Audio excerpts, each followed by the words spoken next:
Blessing Adiemi was the kind of girl every church mother pointed to when warning their daughters to be more like her. Her father, Pastor Adiemi, was a respected man of God who led the fiery Sunday services of Christ Pillar Ministries. At home, Blessing was gentle, obedient, and soft-spoken, the perfect example of a Christian child. She woke up early for morning devotions, led prayers with her little brother, and always smiled during her father's long sermons. Everyone admired her purity. But once the school bell rang at King's High Secondary, a different Blessing appeared. The headband came off, the shirt collar loosened, and lip gloss replaced her quiet smile. She laughed loudly with her friends, joked with boys, and sometimes skipped classes to sit under the mango tree behind the school fence. Her friends called her Queen Bee. They loved her boldness, the way she could switch from shy to fearless in seconds.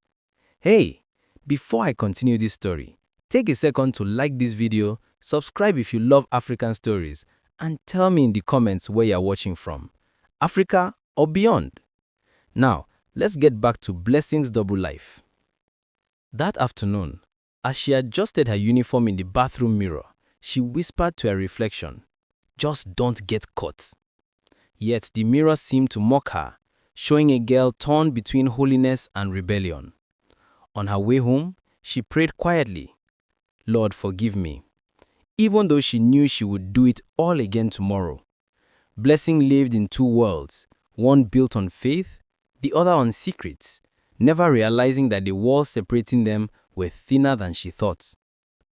Sunday morning sunlight poured through the stained glass windows of Christ Pillar Ministries, painting golden patches on the polished floor.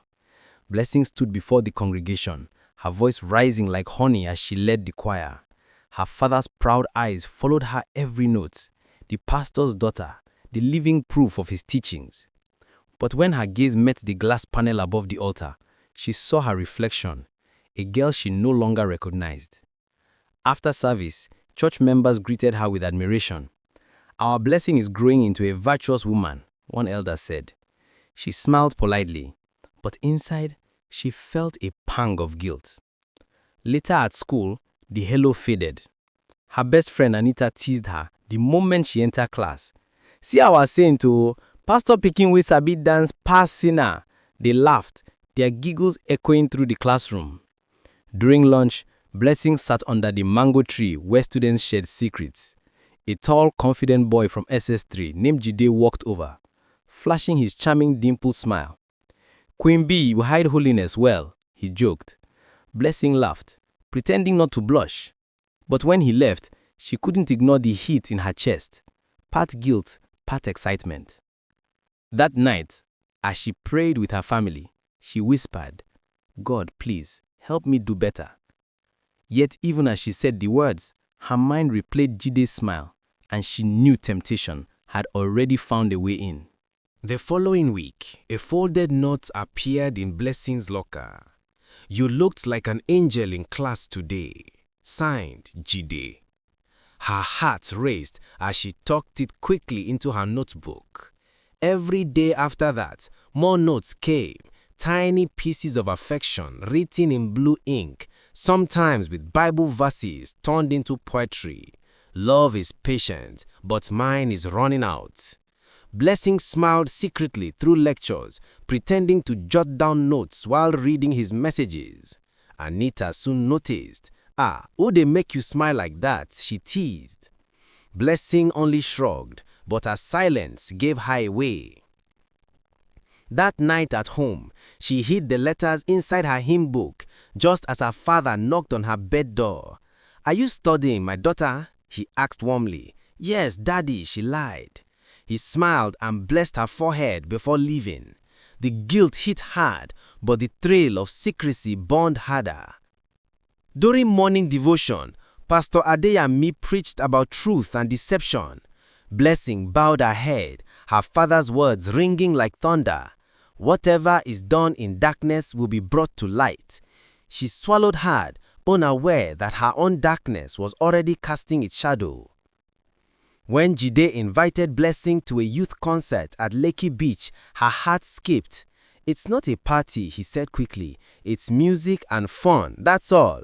She hesitated, thinking of her father's curfew, but curiosity whispered louder than caution. That Friday, she wore a hoodie, slipped through the back gate, and joined the crowd under the moonlit sky. Music thumped, laughter echoed, and fireflies danced in the night breeze. Jide spotted her instantly. "You came," he said, eyes wide with admiration.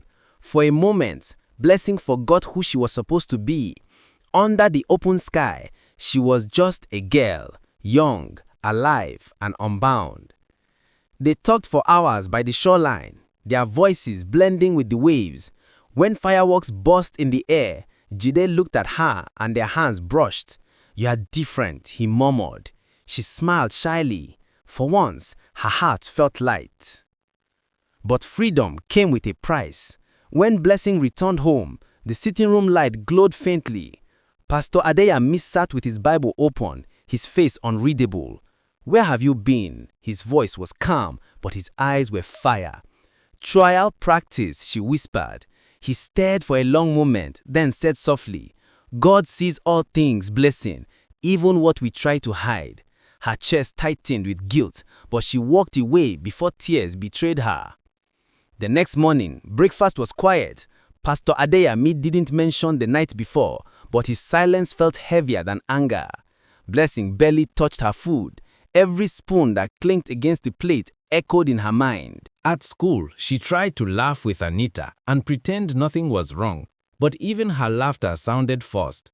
When the principal led morning devotion on the topic of integrity, Blessing's throat tightened. "A double life," he said, "is a slow path to destruction." Her fingers trembled as she held her hymn book. After class, she found another note in her locker from Jide. "Meet me under the mango tree after prep. I have something to tell you." Her heart pounded. She wanted to ignore it, but curiosity won again. As the evening bell rang, she walked quietly to the mango tree. The air smelt of rain and secrets. Jide smiled as she approached. "I just wanted to say I really like you. I know you are the pastor's daughter, but you're also human. Don't be afraid to be yourself." His words felt like both comfort and danger. But neither of them noticed Anita standing behind the wall, watching, wide-eyed and speechless. The next morning, whispers would spread across the school like wildfire. The pastor's daughter and Jide? Blessing's secret was no longer hers alone. By Monday morning, the school was buzzing like a disturbed hive. Whispers followed Blessing down the hallways, soft at first, then sharper, louder. "Did you hear? The pastor's daughter sneaked out for a date. I heard she kissed him. No way, in church clothes." Anita avoided her eyes all day. Blessing could feel the betrayal even before she confirmed it. By lunch, everyone knew about her night with Jide at the beach. When she confronted Anita, she stammered, "I didn't mean for it to spread. I just told Chioma," and Blessing turned away, tears burning her eyes. That afternoon, Jide tried to comfort her, but his words only made things worse. "Let them talk, they are just jealous." But he didn't understand. She wasn't just any girl. She was the pastor's daughter. Every rumor cut deeper because it wasn't only her reputation at stake, it was her father's. At home, she prayed longer than usual, hoping the storm would fade before it reached her father's ears. But rumors travel faster than repentance, and in a few days, it would find its way straight to the pulpit. Wednesday night service was unusually quiet. Pastor Adeyemi stood before the congregation, Bible in hand, but his usual thunderous energy was gone. His eyes, tired and distant, scanned the pews and rested briefly on Blessing.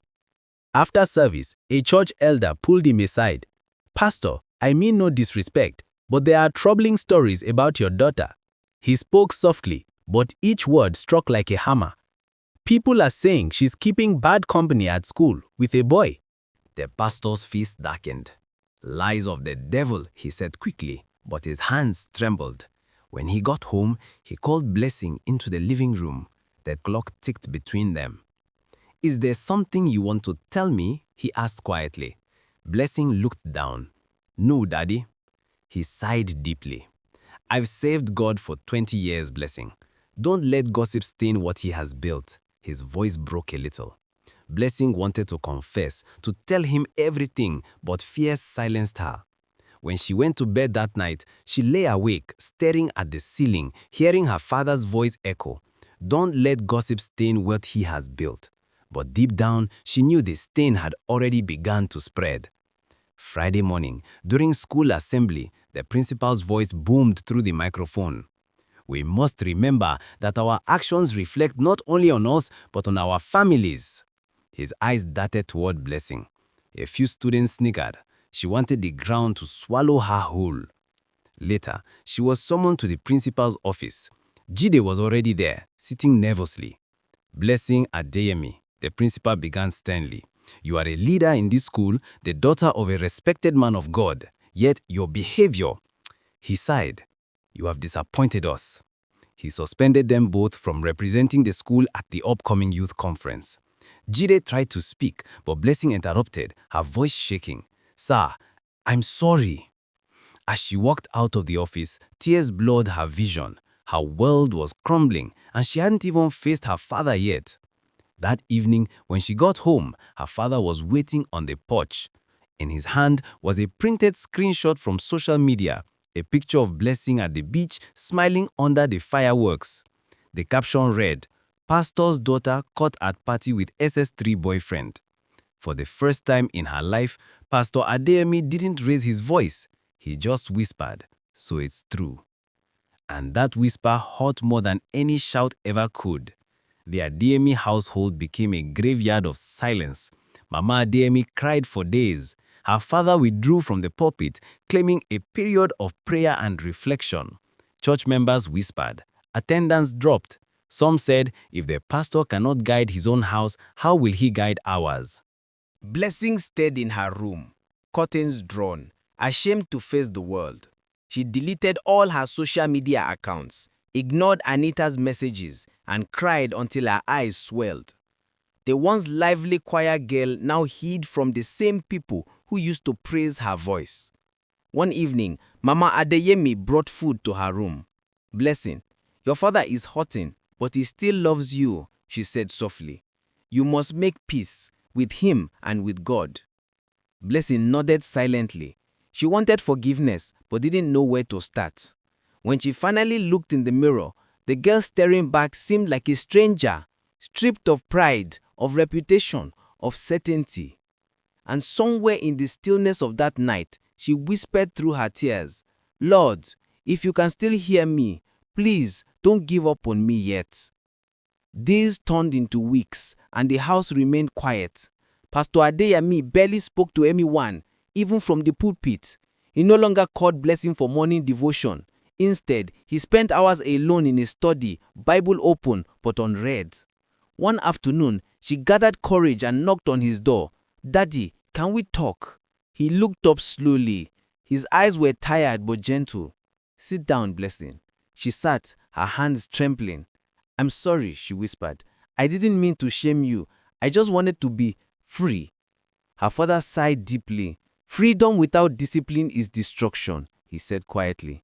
I wanted to protect you from this world, but maybe I forgot. You are human too. For the first time, tears filled his eyes. Blessing wept openly. The wall between them finally cracked. He reached out and took her hand. It's not too late to begin again. Outside, the evening bell from church echoed softly. For the first time in months, Blessing felt a flicker of peace, fragile but real. Redemption had begun to whisper in the ruins. Days after that conversation, the atmosphere in the Adeyemi home began to thaw. Pastor Adeyemi no longer avoided Blessing, though his eyes still carried sorrow. Mama Adeyemi's prayers grew longer, her voice softer. Blessing, meanwhile, attended school with humility. Gone was the queen bee who once ruled the corridors.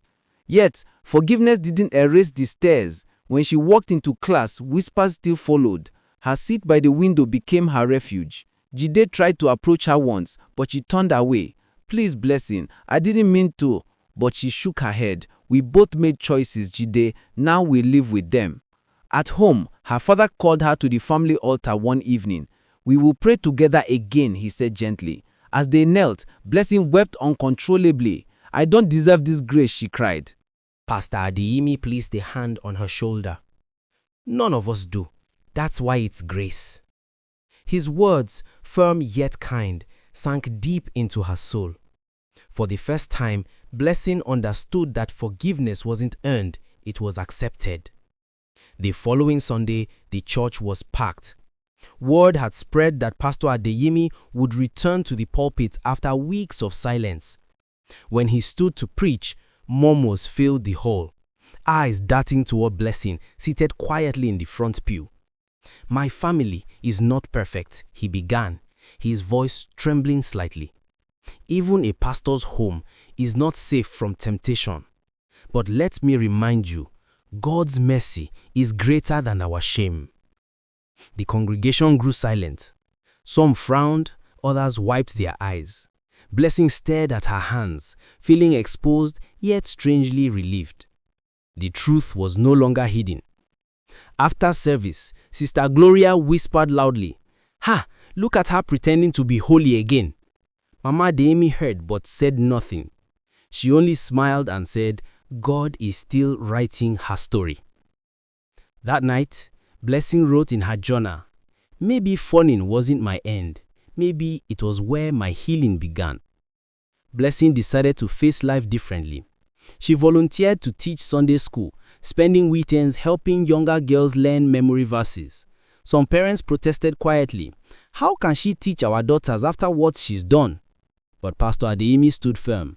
"If God forgive her, who are we to hold back mercy?" At first, the children were shy around her, but Blessing won them over with her gentle humor and honesty. One Sunday, she told them, "Even good people make mistakes. What matters is who we become afterward." Meanwhile, she avoided Jide completely. He had transferred schools, leaving behind only a memory and a lesson that carved humility into her soul. Every morning, Blessing looked into the mirror and whispered, "You are not your past." Slowly, her reflection stopped haunting her. The girl she saw began to look more like who she was meant to be, flawed, forgiving, and free. Months passed, and the gossip began to fade. New rumors replaced old ones, and people found fresh stories to chew on. Blessing focused on her exams and the church's youth outreach program. Her father, now gentler in his preaching, often used her story as a lesson, without naming her directly. "Even when our children fail, we must love them back to grace, not condemn them to guilt." The congregation listened, some in shame, others in reflection. Blessing no longer flinched at whispers. She had found peace in her quiet corner of the choir, singing again, not for approval but for healing. When she lifted her voice, even her father paused mid-sermon just to listen. One evening, after choir practice, Anita approached her hesitantly. "Blessing, I'm sorry for what happened." Blessing smiled faintly. "I forgave you long ago." They hugged, both teary-eyed. Some wounds take time, but forgiveness makes them close. Graduation season arrived. Blessing, now calmer and wiser, was chosen to give the valedictory speech. Some parents murmured in protest, but the principal said, "She has shown more growth than anyone else." On graduation day, she stood at the podium, her heart steady. "I've learned that failure is not falling, it's refusing to rise again," she said. "We all wear masks at some point, but life will always bring a mirror. What we do after seeing ourselves, that's what defines us." The audience sat in silence, moved by her courage. Even those who once mocked her now clapped with respect. As she walked off the stage, Pastor Adeyemi's eyes glistened with tears. He whispered to his wife, "Our daughter was lost, but now she is found." Outside, the sky broke into sunset gold, as though heaven itself applauded. Blessing smiled up at the light, finally free, not because the world had forgotten, but because she had forgiven herself. The day Blessing left home for university, Mama Adeyemi packed her bags with care and tears. "Remember who you are, my daughter," she said softly, tucking a small Bible into Blessing's suitcase. Pastor Adeyemi prayed over her, his voice steady but filled with emotion. "The world beyond these walls is loud, but keep God's voice louder in your heart." Stepping onto campus felt like entering another world. No one knew her story here. No gossip, no judgment. She was just Blessing, a first-year student studying mass communication. Freedom tasted sweet, yet her past whispered at the back of her mind like a shadow. Her roommates were lively. One prayed every morning, another partied every night. Blessing found herself caught in the middle again. But this time, she remembered her fall, her father's silence, and God's mercy. So she chose her path carefully. Still, as she unpacked her clothes that first night, she found the small Bible Mama gave her and smiled. "This time," she whispered, "I'll get it right."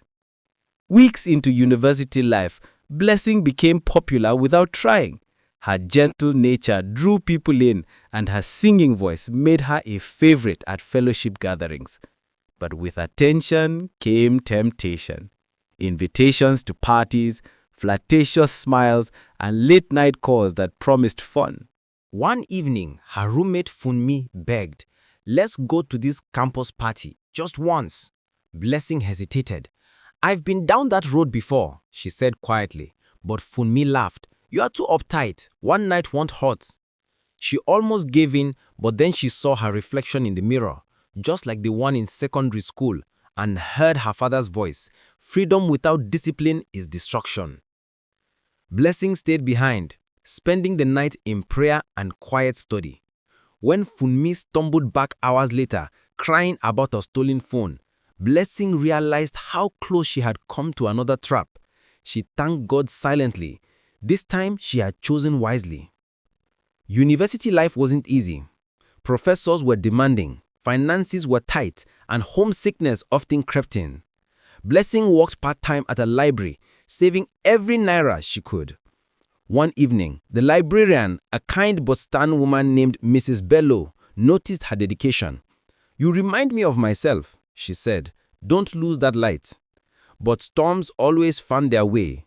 One afternoon, Blessing's father called with bad news. The church was struggling financially. Some members had left and he might have to close down a branch. Blessing's heart sank.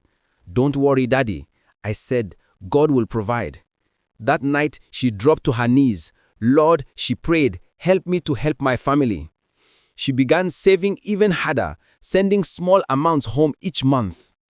She didn't know it yet, but that act of sacrifice would become the seed that changed everything for her and for the church. Months later, Blessing was chosen to lead a gospel song at the Campus Fellowship's annual concert. The theme, "Grace Restored." When she stepped on stage, the lights bathed her in gold, and for a moment, she felt the weight of her journey. The girl who once lived two lives now stood boldly in truth. As she sang, her voice carried through the auditorium, drawing tears from many. The lyrics told her story without names, but everyone felt it, the story of a sinner redeemed. After the concert, students crowded around her, thanking her for the message. One said, "I was planning to quit school, but your story gave me hope." Blessing smiled, tears glistening. She finally understood. Her pain wasn't wasted, it had become a ministry. That night, she wrote to her father, "Daddy, I've learned that God can turn shame into strength. Thank you for never giving up on me." During semester break, Blessing returned home to Lagos. The church had grown quiet, smaller, but warmer. When she entered, the congregation smiled genuinely this time. No whispers, no judgment, just acceptance. Pastor Adeyemi was preparing his sermon when she walked in. His eyes softened immediately. "My daughter," he said, arms open. She ran into his embrace, the same arms that once trembled with disappointment, now full of pride. On Sunday, her father surprised everyone. "Today's message," he announced, "will be delivered by my daughter, Blessing." Murmurs filled the hall. Blessing froze, but her father nodded gently. Tell them what Grace has done. She stepped forward, voice steady. I once lived two lives, one for people, one for myself. But God saw both and loved me still. When she finished, the church erupted in applause. Pastor Adeyemi smiled through tears. The girl who once brought shame to his name now carried his message to the world. After graduation, Blessing stayed back in the city, working as an intern at a Christian radio station. Her voice, gentle yet commanding, caught the attention of listeners across Lagos. This is Blessing Adeyemi with moments of grace, she would say each morning, unaware that she was becoming a quiet inspiration to many. One day, during a youth outreach program, she met Daniel, a soft-spoken young man studying theology. His calm eyes and thoughtful words reminded her of everything she once prayed for, but thought she didn't deserve. They spoke for hours under a jacaranda tree, sharing stories of faith and failure. Weeks later, Daniel asked, "Do you ever regret your past?" Blessing smiled faintly. "No, because without it, I wouldn't know the beauty of mercy." From that day, something gentle began to bloom. Not rushed, not perfect, but real. Daniel and Blessing grew close, and their friendship soon turned into love.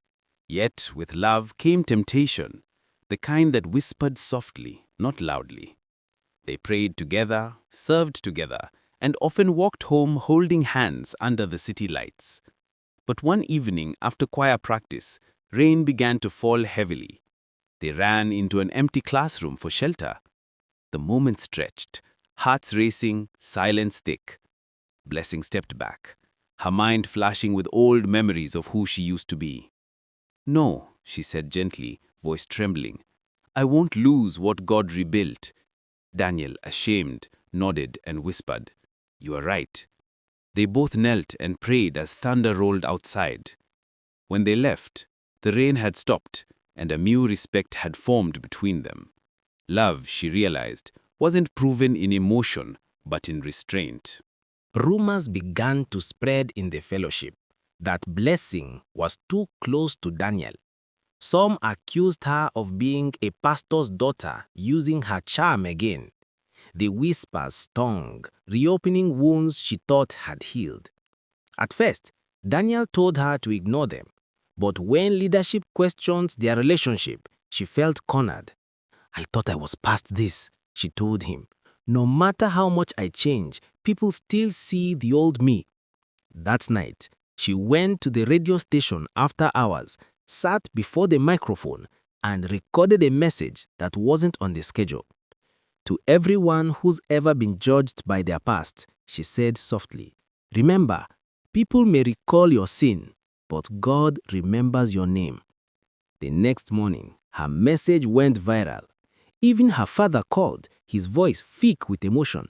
"Blessing, that was powerful." For the first time, she felt peace again, not because the world approved, but because she had finally forgiven herself. Months passed, and Daniel proposed. Their joy filled the small church where he knelt with a ring. Pastor Adeyemi, smiling widely, blessed the union, and the congregation cheered. It seemed like a fairy tale ending. But a week before the wedding, Daniel received a scholarship to study abroad for 3 years. He said, "Come with me." Blessing hesitated. Her ministry had just begun. Her radio program had expanded nationwide. She said, whispering, "If I leave now, I'll be walking away from what God just started." They prayed, cried, and held each other tightly. But in the end, they made the hardest choice: to let go. "If it's meant to be, God will bring us back," Daniel said. The day he left, Blessing stood at the airport watching his plane disappear into the clouds. Airs fell, but beneath them was strength.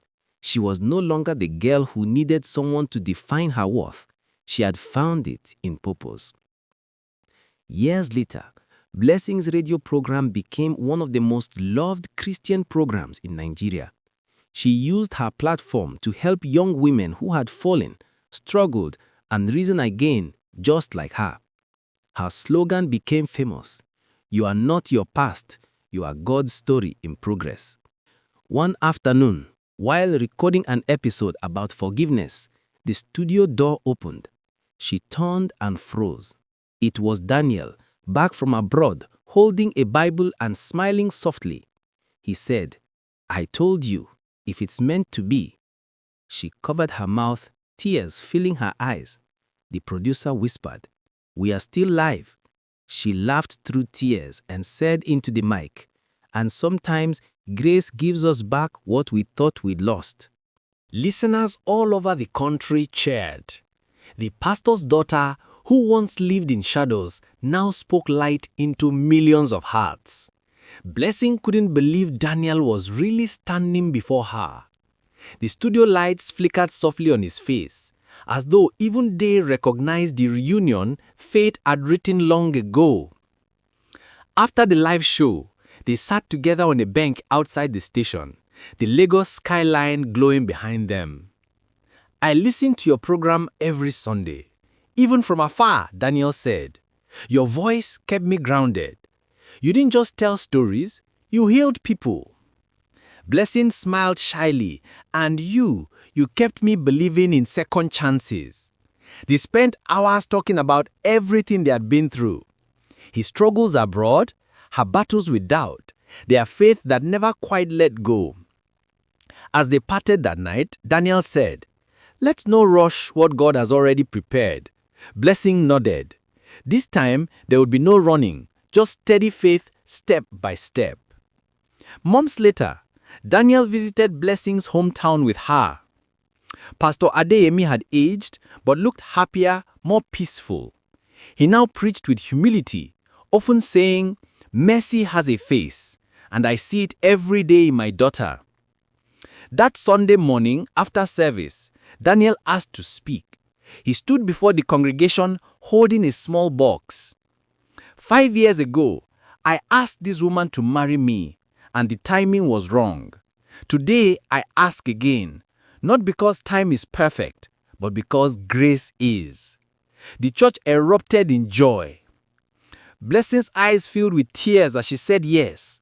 Mama Adeyemi clapped her hands and ululated, her heart swelling with pride. This time, there were no secrets, no shame, only light. Blessing realized that love, when rooted in truth, doesn't need to hide. The wedding was simple yet radiant, held under a canopy of white and gold at the church where her story began. The choir sang softly, drums echoing through the hall, the scent of hibiscus and palm fronds filling the air. Blessing walked down the aisle in a creamless gown sewn by local tailors. Pastor Adeyemi led her halfway, then stopped, tears glistening in his eyes. "Today," he said, "I give away not just my daughter, but a living testimony of God's mercy." When Daniel took her hand, the crowd rose to their feet, clapping and singing. The vows were simple, heartfelt, and real. There were no grand speeches, only truth and gratitude. As they exchanged rings, Blessing whispered, "From rebellion to redemption, look what God has done." Daniel smiled. Grace writes the best stories.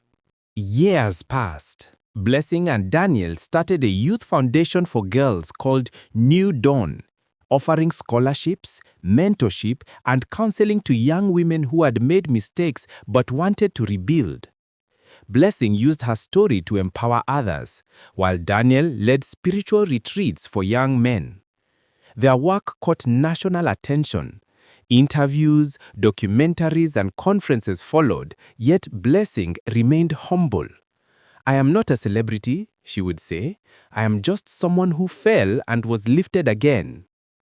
One day, during a foundation event, a young girl approached her with trembling hands. "Ma, I was once called names. I wanted to end it all, but your radio message saved me." Blessing hugged her tightly. "You are not your mistake, my dear. You are God's masterpiece in progress." That evening, she told Daniel, If I had never fallen, I'd never know how to lift others. He smiled. That's why God chose you. Years later, Pastor Adeyemi sat quietly on the church veranda, watching children run across the courtyard. His hair was white, his eyes soft. Blessing and Daniel walked toward him, their little daughter running ahead, a radiant child with her mother's smile. He lifted the girl into his lap and whispered, "Do you know why your name is Grace?" She shook her head. He smiled, "Because your mother's life showed us what grace truly means." Inside the church, Blessing's framed photo hung on the wall, not as a celebrity, but as a servant of God who changed lives through truth. Her radio show still aired weekly, her voice timeless, her message eternal. To everyone listening, her recorded voice said, "Remember, no matter how far you've gone, God's arms are still open. Like, share, and tell me where you are watching from. Let the world know that grace still speaks." The sun dipped below the horizon, casting golden light through the stained glass. The pastor's daughter had finally come home, not to a house, but to purpose.